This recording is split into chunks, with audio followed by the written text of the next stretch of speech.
Bonjour et bienvenue dans ce tuto pour Blender. Nous allons voir simplement comment réaliser une pièce d'échecs. C'est un bon exercice pour aborder l'extrusion.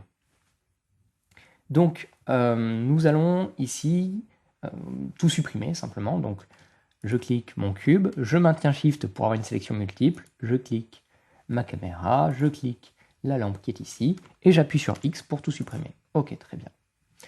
Nous allons avoir besoin de travailler avec une référence. C'est toujours mieux d'avoir des références. Alors on pourrait la voir sur un autre écran ou juste à côté, mais on va se la mettre en fond. Vous allez voir, c'est beaucoup plus pratique. Donc vous allez simplement sur Internet, vous trouvez une image qui vous intéresse, tout simplement. Et une fois que vous avez téléchargé votre image, alors je conseille une image qui soit avec une perspective peu apparente, donc on évite un angle de vue qui est en plongée ou contre-plongée de manière trop présente. Je peux revenir donc dans Blender, et là je glisse l'image. Sauf que, vous voyez qu'en faisant ça, on a un angle qui ne nous intéresse pas. Moi, ce que je veux, c'est vouloir, en face de moi, la pièce, le pion, pour pouvoir en quelque sorte le décalquer. Donc, je vais supprimer. Et je m'intéressais plutôt à pouvoir donc tourner. Alors, vous voyez, là, je le fais avec le clic de la roulette, mais il y a d'autres manières de tourner. Avec le gizmo ici, vous voyez, je peux cliquer sur l'un des axes. Je peux aussi le faire avec le pavé numérique, 7, 1, 3, 8, 9, voilà, il y a différents axes. Donc je vais le faire en axe, un axe qui va être de face, comme ça. Et là, vous voyez, si je me mets à glisser l'image, regardez ce qui se passe, c'est bon, elle est parfaitement droite. Je vais donc déplacer, alors moi je veux le pion, c'est ce qui est le plus facile à faire, je vous le dis. Et je vais vouloir voir quand même la grille, au fond, elle met cette grille. Elle m'intéresse, je trouve ça perturbant d'avoir tout blanc, tout blanc. Donc je vais réduire l'opacité de cette image, de ce modèle. Je vais cliquer sur Opacity, et je vais réduire, vous voyez, cliquer, glisser, hop, je réduis la valeur, ici, de mon image, et c'est quand même plus confortable pour le travail futur. Alors à savoir, actuellement, là on a peut-être une hauteur de 2 mètres, hein. C'est un pion de 2 mètres, de 1 mètre, voilà, notre pion fait 1 mètre. Bon, on ne va pas tenir compte pour ce tuto de la taille réelle des éléments. À vous de voir ce que vous voulez faire. Donc, nous allons pouvoir essayer de centrer d'abord sur la pièce qui nous intéresse à peu près, pour avoir à peu près la mesure, les proportions. Après ça, je vais avoir partir d'un cercle que je vais monter. Donc on va partir d'un cercle et on va monter ce cercle au fur et à mesure vers la hauteur. Donc, pour ça, je vais faire Shift A ou le menu Add, qui est ici en haut, et je vais faire Mesh, Circle. Vous voyez, j'ai un cercle. Alors, ce cercle est composé de polygones, ou plutôt de différents sommets. Il y en a 32. Suivant ce que vous voulez faire plus tard, il va falloir plus ou moins de sommets. Si vous faites un film d'animation ou des effets spéciaux, vous pouvez avoir beaucoup de sommets. Si vous faites du jeu vidéo, réduisez. Voire moi, je vais réduire à 16, ou on pourrait même réduire à 8, et je vais réaugmenter derrière avec ce qui s'appelle un modifieur, qui est donc une fonction de Blender qui va apporter des modifications particulières de manière dynamique. On verra à quoi ça sert. Donc ça sera la subdivision surface pour ceux qui ont déjà les notions. Nous sommes donc actuellement en mode objet. On voit les arêtes ici, hein, comme on n'a pas beaucoup d'éléments. On voit que notre modèle est un peu trop grand, donc on peut le réduire à l'œil comme ça. Voilà. On le réduira de manière plus perfectionnée un peu plus tard. Et on va pouvoir passer en mode Edit. Donc on était en mode objet, on passait en édition ici en haut. Je vais donc me remettre en mode de face et je vais pouvoir simplement venir ici, sélectionner et ajuster la taille avec S pour Scale ou bien utiliser l'outil qui est ici, Scale. Je vais me baser du coup sur les différentes hauteurs, celle sur du centre, je vais me baser pour la hauteur. Donc je vais faire une première extrusion avec l'outil d'extrusion qui est ici, ou bien simplement, comme vous l'indique, touche E. Donc je monte E. D'accord? On voit qu'il y a un enfoncement ici. Alors je vais passer en wireframe, donc on va voir ici, hop, on voit à travers, super. Ça serait plus pratique ici d'avoir une vue de haut du pion, mais on n'a pas ça, donc on va faire à l'œil. Alors, à propos d'œil, vous voyez que j'ai monté un peu n'importe comment ma pièce. Vous voyez que ce n'est pas droit. Alors, je vais le refaire droit. Pour ça, je vais faire CTRL Z. Voilà, j'ai mon objet. Je vais faire E. Et pour être sûr de le monter droit, je vais cette fois-ci utiliser plutôt Z. Vous voyez, si je fais X, Y, Z, alors je vais vous montrer d'une manière un peu plus explicite.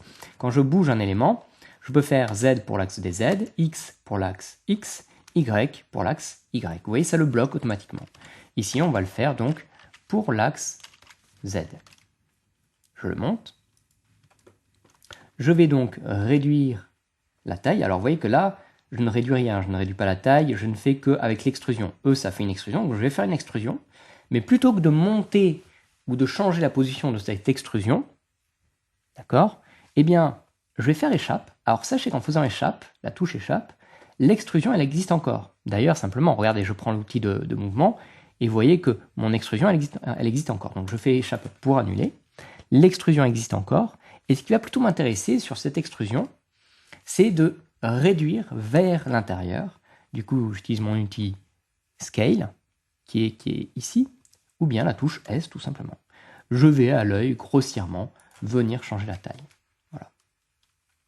Je peux refaire une extrusion. Et avec Z, une fois pendant l'extrusion, vous pouvez faire Z, ça fait E, Z. Vous voyez, comme ça force l'extrusion vers la hauteur. Voilà. Alors, je vais avoir un petit besoin ici, qui est particulier, c'est de devoir faire plus ou moins à l'œil aussi, encore et encore, cet arrondi. Alors, je peux y aller un peu plus grossièrement. Je ne suis pas exactement. Alors, si je voulais suivre exactement la forme, il faudrait que je réajuste mon objet. Je sélectionne tout avec A, par exemple, et j'essaye de faire que mes bords, ici, collent avec ces bords là. Vous voyez, ça à ça, ça à ça. Donc, je peux le faire, hein, si je veux. Je les mets à peu près à la même hauteur. Et vous allez voir qu'effectivement, on pourra un peu mieux coller au modèle sur ces éléments-là. C'est là le problème de la perspective, hein, d'avoir des photos avec des perspectives.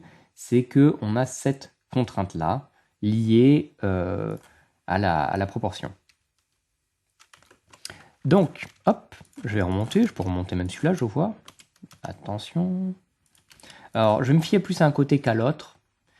Sinon, je peux toujours repasser en mode objet avec tabulation ou bien voilà le menu ici et réajuster mon objet, réajuster sa position. Vous pouvez faire ça aussi. À vous de voir. Donc, je vais réajuster. Alors, vous voyez, c'est très grossier ce que je vais faire. Pour une raison, c'est que plus tard, je vais venir réajuster ça avec une subdivision de surface.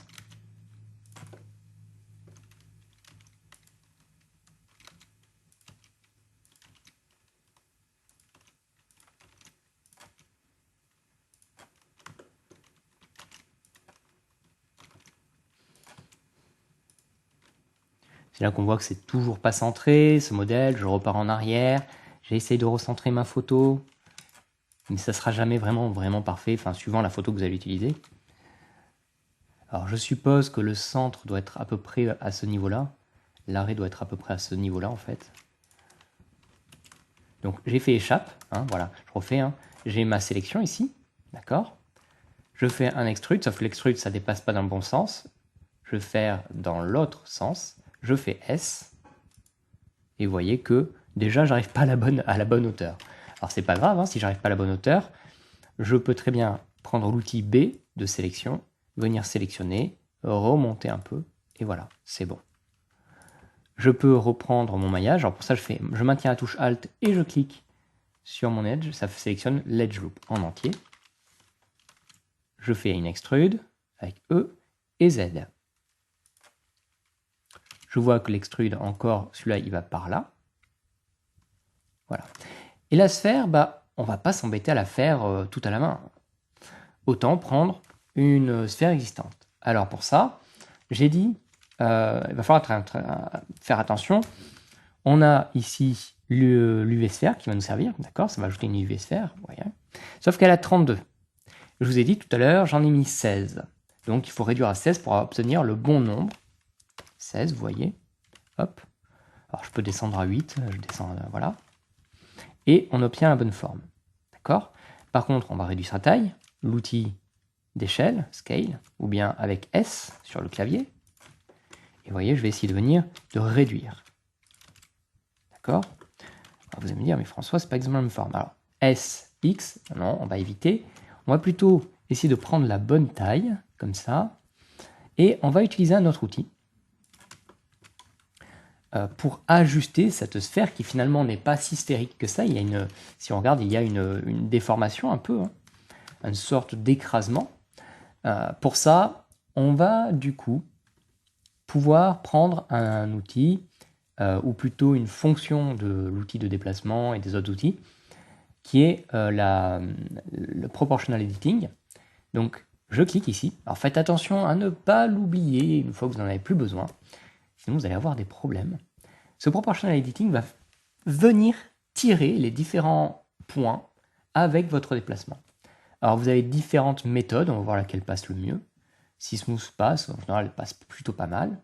Ou si c'est une autre méthode d'interpolation qui passera. Il va nous falloir une autre option, c'est Connected Only. Car regardez ce qui se passe. Si je prends par exemple le petit point ici, qui n'est pas du tout connecté au reste, hein, qu'on a fait tout à l'heure, eh bien, tout part. Voilà, c'est pas bon. D'accord? Donc, si je fais uniquement ça, Connected Only, vous voyez que ça y est, ce n'est que la grande sphère qui passe. Sachez que, alors je vais reculer, sachez qu'il y a une sorte de cercle de sélection, de tolérance, qui est là. Avec la roulette de la souris, vous pouvez changer ce cercle de tolérance. Donc je vais me rapprocher. Je vais voir que je peux tirer, comme ça, je peux m'amuser à tirer un peu la forme. Du coup, je peux me dire peut-être que je peux resélectionner tout. Alors je me suis positionné au-dessus de l'objet que je veux, le bout d'objet que je veux, et j'ai fait la touche L, ça m'a resélectionné l'ensemble. Hop, je sélectionne que le sommet, je l'aplatis un peu en Z, voilà. Et je viens comme ça, délicatement, ajuster ma forme. Je vais peut-être agrandir un peu la zone de sélection. Hop, je remonte, voilà. Donc, on a quelque chose qui est pas mal. Mais ce que je veux maintenant, moi, c'est le connecter quand même au reste. Donc pour ça, je vais venir supprimer ce point-là, dont je n'ai plus besoin. Alors pour vous donner un peu une notion à quoi ça ressemble pour le moment, c'est ça, c'est intéressant, hein, on commence à avoir quelque chose qui ressemble à un pion, voilà. Mais on va faire ça propre. Donc, je suis repassé en wireframe. Vous voyez, les différents modes sont ici, ou bien en maintenant la touche Z. Hein, vous voyez, la touche Z, j'ai un menu paille en la maintenant. Je vais donc faire X, et dans X, je supprime mon sommet vertice. Voilà, super. Alors, j'ai envie de joindre celui-ci. Alors, je vais peut-être le rapprocher un peu. Donc, je vais sélectionner Alt-clic pour avoir l'Edge Loop, ici. Hop, je le remonte un peu. Voilà, petit détail. Alors, vous voyez, problème, je suis un peu idiot. J'ai fait l'erreur que je vous ai dit de ne pas faire. Hein, c'est bien de montrer l'exemple. Eh bien, je désactive ici le Proportional Editing, tout simplement. Voilà, ça y est, cette fois-ci, je ne vais pas avoir de problème. Voilà. Et alors, vous me direz, on remonte ça. Et non, ça va déformer. Donc, on va créer un edge loop. Donc, CTRL-R, d'accord, pour créer un edge loop. Vous avez aussi l'outil ici, loop cut, ou un autre, je ne sais plus. Je n'ai pas forcément l'habitude d'utiliser les menus sur le côté, j'utilise beaucoup les raccourcis clavier. Donc, je fais CTRL-R. Là, j'ai un... Blender me propose, il n'est pas en train de faire, il me propose l'edge loop à créer. Si j'utilise la roulette de la souris, je peux en créer plusieurs, vous voyez, c'est intéressant, plus ou moins. D'accord. Je vais m'en contenter de 1 ici dans ce cas-ci.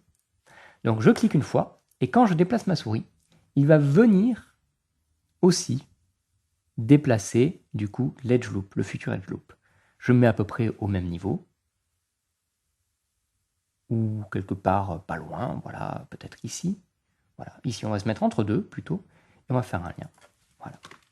Donc l'idée c'est que je vais garder que cette partie-là, et je vais encore supprimer ce que j'ai en dessous. Donc je Alt-clique l'edge loop ici, je fais X, vertice. Et vous allez voir relier les deux.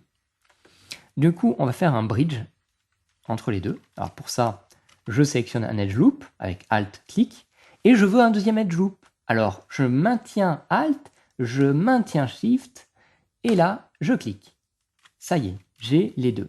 Et c'est très important qu'il y ait le nombre exact entre les deux, qu'il y ait le même nombre d'edge loop, de vertices, de sommets. D'accord? Là, quand je fais CTRL-E, avec CTRL-E, j'ai accès à un menu de différentes opérations.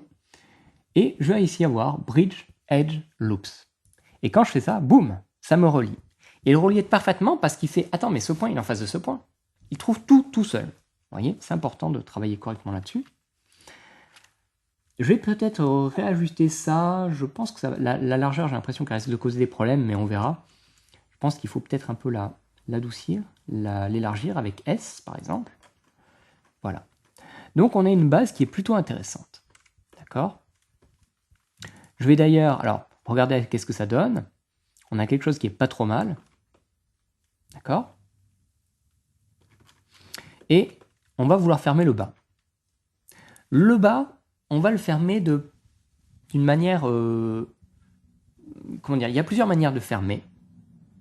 On va fermer pour le futur, on va dire. C'est-à-dire que je vais vous éviter des problèmes dans le futur qui sont liés à la subdivision de surface. Donc pour ça, on va faire un extrude avec échappe. S, voilà. D'accord? Et ensuite, ici, on va éviter de juste tout clore d'une seule face. Hein, c'est dégueulasse. On peut avoir deux méthodes. Ou bien vous faites un extrude. Une fois que vous avez échappé votre extrude, vous faites S, 0 de la touche du clavier. D'accord? Et ça vous permet de centrer. D'accord? Ou bien vous avez l'extension F2 qui est installée. Elle est gratuite, elle est comprise en Blender, ça s'appelle F2. Et vous allez pouvoir, comme ça, venir compléter. Sachez que celle-là, c'est la plus optimale parce que déjà, vous ennuyez moins à le faire.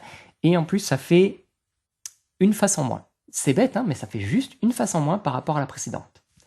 Une autre méthode, si vous n'êtes pas concerné par l'optimisation de polygones en jeu vidéo, mais qui a un avantage, c'est sur le résultat de votre topologie, c'est-à-dire que quand vous allez appliquer des déformations ou autres, ou des modifieurs, eh bien, elle va engendrer moins de problèmes.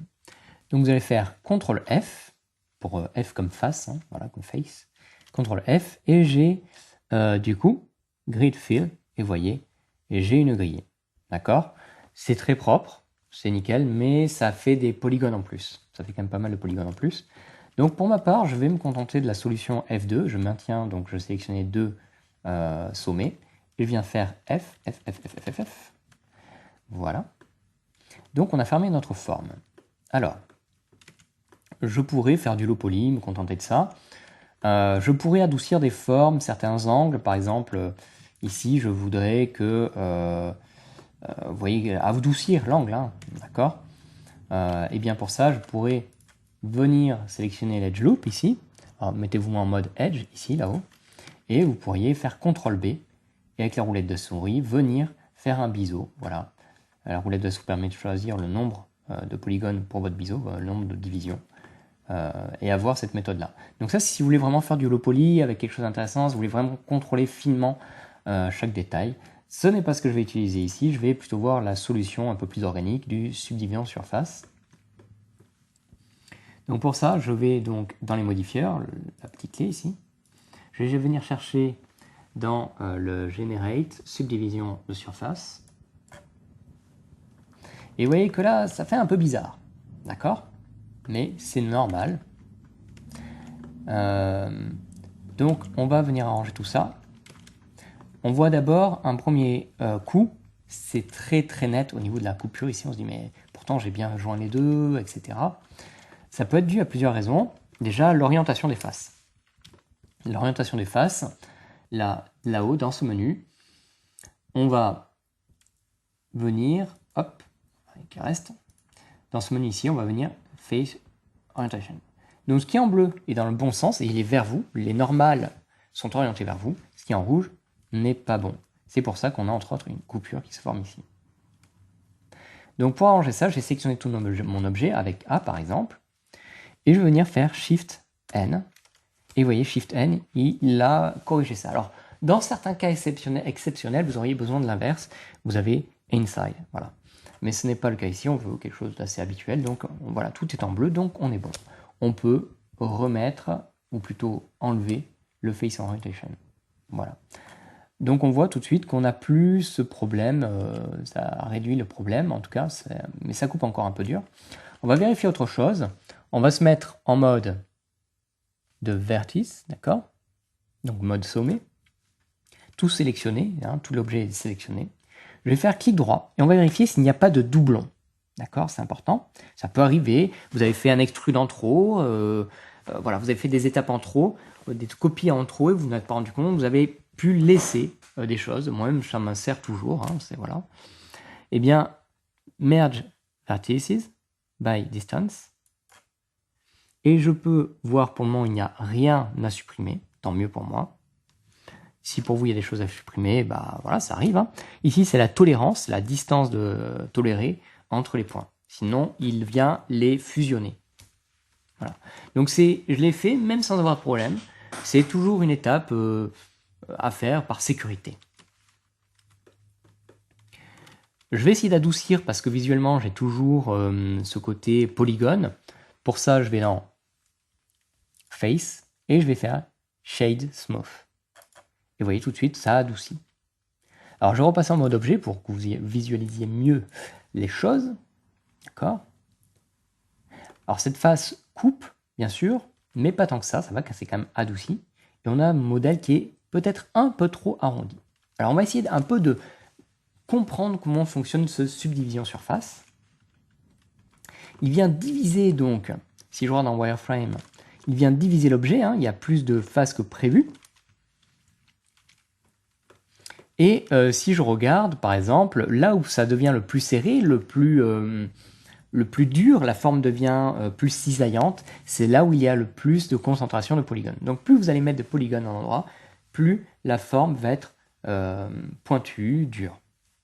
Sinon, à l'opposé, elle va devenir lisse et arrondie. Donc pour ça, on a aussi la possibilité de diviser. Vous voyez, on a un niveau de division en aperçu et deux niveaux de division en rendu. Alors vous voyez, si je mets deux niveaux, la forme, vous voyez la différence. Regardez en bas, on voit très bien ici. 1, 2. Vous voyez? Donc ça génère encore plus de polygones. Donc à vous de voir ce que vous voulez. Hein. Je vais passer à 2. Je veux quelque chose d'un peu plus dur par rapport à mon modèle, vous vous souvenez. Mon modèle qui a, effectivement, c'est du bois, donc il y a quand même un lissage. Donc je vais arrondir, je vais venir en mettre, pas comme ça, hein, surtout pas, venez pas coller, un peu en retrait. Là, je peux ou bien en faire un seul, ou deux, voilà, avec la roulette de la souris, je rappelle. Alors, à vous de voir si ça vous va ou pas.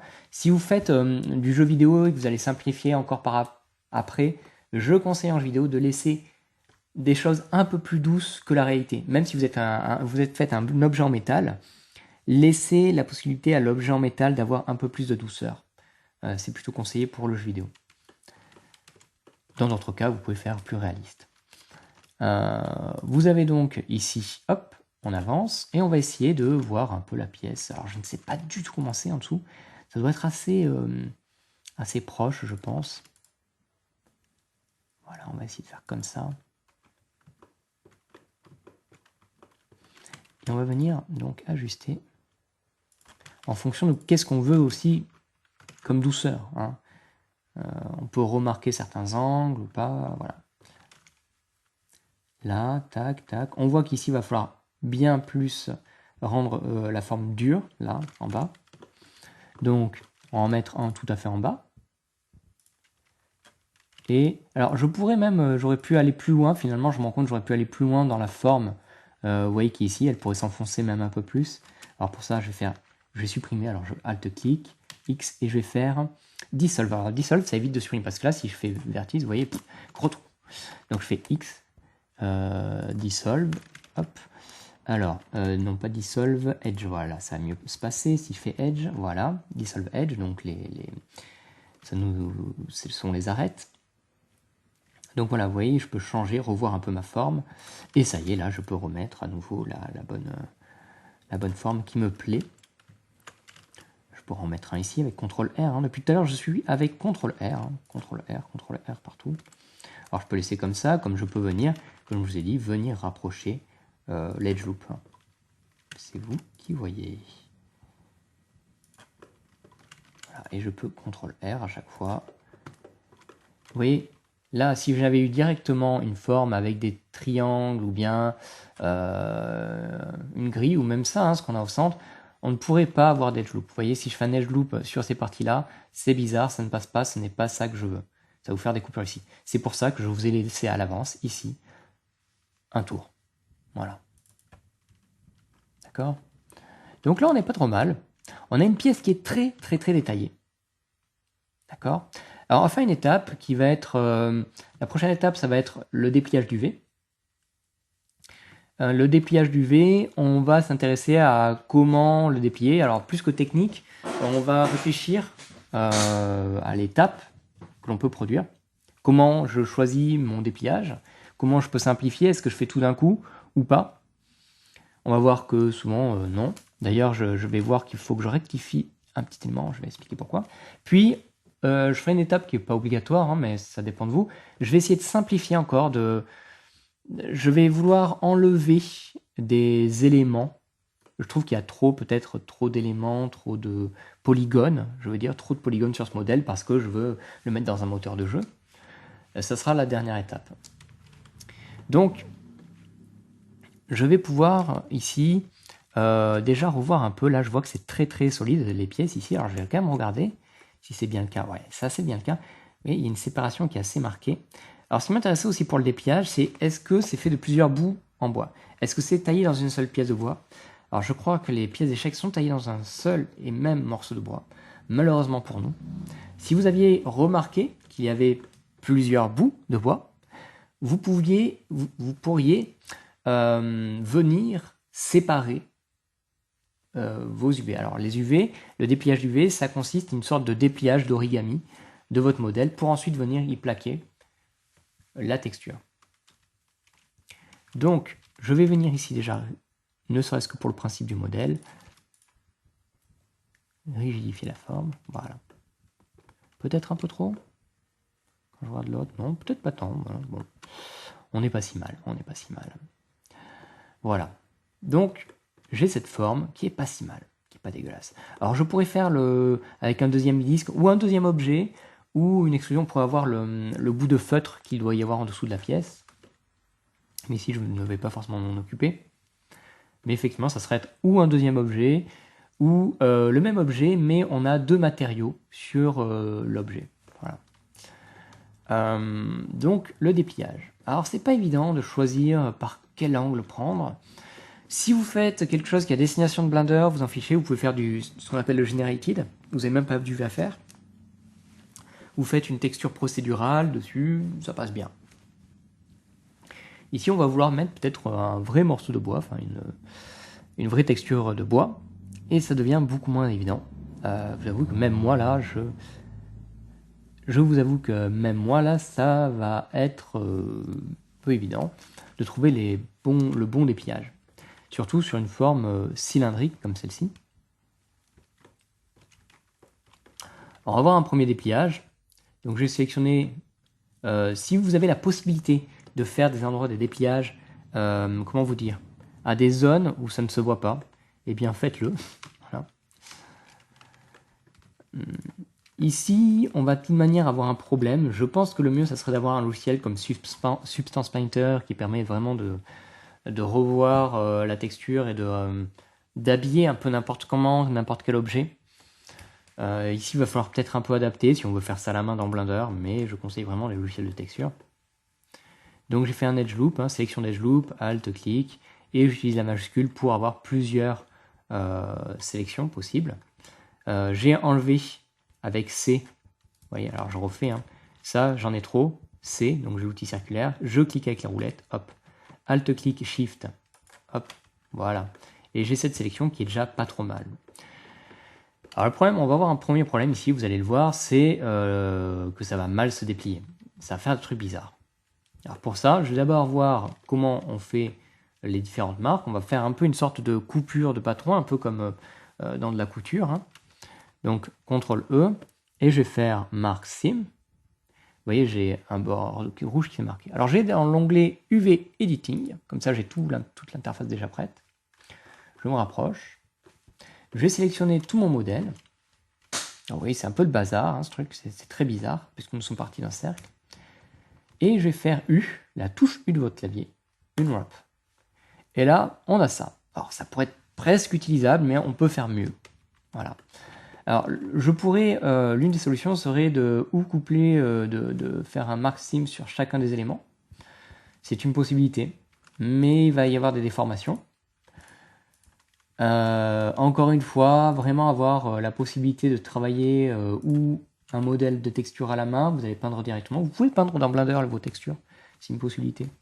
Ou avec un logiciel comme Substance Painter ou Quixel, qui aussi permet de générer les textures. Voilà, on va essayer de faire un dépliage, quand même, qui soit assez propre. Mais le problème, c'est que j'aimerais couper là. Donc je vais quand même faire les... Là, vous allez voir, ça a mieux passé. C'est un peu mieux, vous voyez, c'est détendu. Le problème qu'on a, c'est si je vous affiche ce qui s'appelle les étirements, la déformation qu'il va y avoir sur la texture, c'est-à-dire que notre texture va être déformée par sa position, c'est-à-dire que là, vous avez une texture 2D, hein, votre image, et on va placer les pixels par rapport à la position. D'accord ? Et si je regarde, voilà, Display Stretch, hein, là ça va encore, mais vous voyez, si je déplace un élément, plus je le déplace vers une position non conforme, plus il va tirer vers le vert, donc c'est pas bon. Ce qui est bon, c'est quand c'est bleu. Donc on risque d'avoir quand même des déformations de la matière, de la texture. Donc la chose sur laquelle on pourrait un peu plus travailler, c'est détacher les pièces, détacher par exemple le haut. Alors ce n'est pas un détachement des polygones, hein. Vous voyez que si je bouge, ça bouge tout en main. Avant, c'est vraiment un dépliage que pour la texture. Hein, une découpe pour la texture. Donc là, pareil, hein, U, une wrap, vous voyez, ça détache un peu, hein, ça fait un peu une robe, c'est rigolo. On pourrait très bien venir, alors je vais prendre un mode de sélection ici en haut, pareil, hein, c'est similaire à ça. Je pourrais venir ici, sélectionner ce mode qui est un mode un peu unique au mode UV, qui est le mode Island, qui sélectionne les îlots d'UV, vous voyez, c'est directement tous les îlots. Et je pourrais faire R pour la rotation et venir changer sa position. Voilà.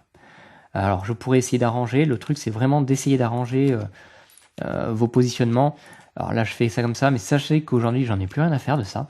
J'ai une extension, alors là il me l'affiche pas parce qu'elle est pas réinstallée, qui s'appelle UVPack Master, qui permet d'avoir des positionnements d'UV très très propres. Il y a plein d'extensions qui vous permettraient aussi, même si vous avez ça par exemple, le rendre tout de suite beaucoup plus droit, plus carré. Voilà. Il y a des extensions qui permettent d'améliorer les UV. Alors l'idée en général les UV, on essaye de récupérer l'espace qu'on a en pixels pour pouvoir récupérer le maximum derrière en résolution. Pour avoir le maximum de résolution quand vous allez faire votre texture. D'accord ? Alors on ne colle jamais, hein, on évite. On laisse toujours un minimum de pixels d'écart entre les différents éléments. Voire on va laisser un tout petit peu de pixels au bord aussi. Voilà, je peux le mettre dans l'espace vide ici. Et je fais, alors, bien évidemment, je ne me sers pas des outils qui sont ici, j'utilise toujours le raccourci clavier, G.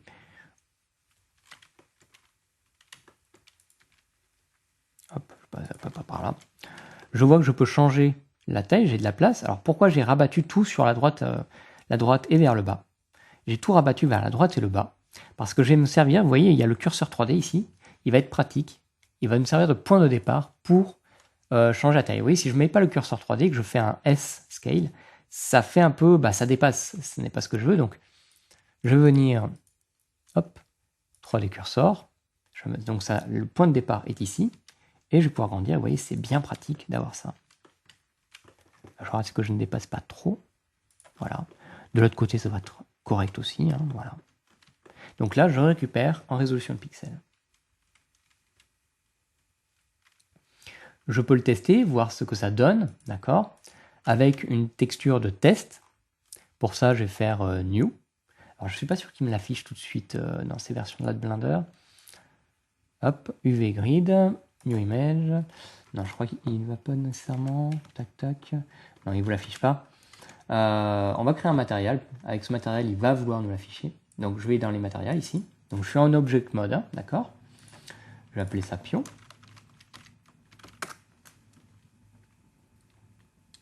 Et je vais vouloir venir créer une image pour tester. Je ne vais pas faire du shader, de node. Enfin, je ne vais pas utiliser les nodes ici. Je vais aller quelque chose qui sera peut-être plus simple pour la plupart. Image. J'ai l'image que j'ai créée tout à l'heure, sinon new. Alors ici, je ne vais pas mettre de texture de bois. Hein. Voilà. Alors oui, je n'ai pas l'aperçu. Donc, ou bien vous passez en matériel, ou bien vous allez simplement pouvoir mettre texture ici. Voilà. Donc on voit qu'il y a quand même à certains endroits une déformation. Disons que le bois va être orienté, puis il y a la coupure, pensez-y. Vous allez avoir une coupure forcément quelque part. Donc si vous utilisez une image toute plate, toute simple, vous allez avoir des problèmes, ça va pas être évident. Sinon, comme j'ai dit, un logiciel comme Substance Painter ou Quixel ou peindre vous-même la texture peut vous aider. Donc, c'est intéressant de voir cette déformation avec cette grille. On peut voir ce que l'on a. Sinon, vous pourriez, comme je dis, ouvrir une image avec du bois. Donc là, mon objet, il n'est pas trop mal. Ça permet d'avoir, voilà, on voit les zones qui sont coupées. Je vais faire, du coup, vous voyez, j'ai mon objet, il est sympa. Pion 1. Je peux l'appeler pion height poly, weight. Ou pion H, voilà, pion H. Et je vais le dupliquer. Donc Shift D, mais je fais échappe pendant le Shift D. Le un petit qui comprend l'image, en fait, c'est votre image modèle. Je vais le cacher, parce que je ne veux pas le voir. D'accord. Le modèle, je ne veux plus le voir non plus, enfin, ce qui m'a servi de source. D'accord. Et celui-ci, je vais en faire un modèle. Donc là, c'est pour les personnes qui voudraient optimiser le modèle. Sinon, voilà, c'est fini, quoi. Enfin, si on faisait la matière, ça serait encore un autre tuto. On va vraiment faire que de la modélisation ici. Donc, je vais pouvoir venir ici appliquer avec la petite flèche, apply. Et maintenant, quand je retourne dans le edit mode, hop, le roulette, puisque je vois plus rien. Alors, je retourne dans layout. Comme ça, je vais voir un peu plus ce que je fais. Si je veux encore la texture, si vous voulez, vous pouvez venir la chercher ici. Et je vais repasser donc en edit mode. Donc, pensez bien à cliquer votre objet, sinon l'edit mode n'apparaît pas. Et je vais pouvoir sélectionner des edge loops. Alors, vous voyez, j'en sélectionne plusieurs. Alors, là, je vais faire à la main. Sachez qu'il y a une méthode pour en sélectionner plus. D'accord. Elle est sur ma chaîne. Vous pouvez trouver sélection multiple d'edge loops. Voilà. Et on pourrait faire comme ça X. Alors, plutôt que de faire ça, je vais faire une autre méthode encore. On va d'abord utiliser un modifieur qui s'appelle Decimate. Alors, il marche plus ou moins bien, ça dépend de votre sujet. Là, on a plutôt bien travaillé. Donc, les premières étapes de Decimate devraient plutôt bien marcher. Donc, le principe de Decimate, c'est d'enlever, de diviser votre objet. Donc collapse sépare, un peu comme tout à l'heure, vous voyez, quand on voulait chercher des objets, des sommets à merge, à fusionner, c'est pareil. Alors, vous voyez que ça fait des trucs bizarres, vous voyez en bas de l'écran là, ça fait des choses un peu bizarres. C'est très puissant, mais c'est très bizarre. Je le conseille sur des choses peut-être de la photogrammétrie, des choses dont de toute façon la topologie est déjà dégueulasse. Ici, on va passer plutôt par la division, puisqu'on a fait de la subdivision de surface, et je vais augmenter. Vous voyez, ça fait un truc bizarre, donc je vais passer à l'étape suivante, et ça devient intéressant. Peut-être ça suffisant. Si je fais plus, je vais avoir des problèmes. D'accord. Donc, on va éviter. Hop, hop, hop, hop. Alors, je vois que j'ai les problèmes d'UV. Au pire, je pourrais redéplier les UV s'il le faut. Voilà. Il est possible qu'il ait pris, en fait, la coupure d'UV à cet endroit-là. Bon, on pourra redéplier, hein, donc ça pourrait être possible. À vous de voir, voilà. Mais le problème, c'est que vous voyez, on descend trop. On descend trop. Donc là, on est pas mal. Et on pourrait faire apply.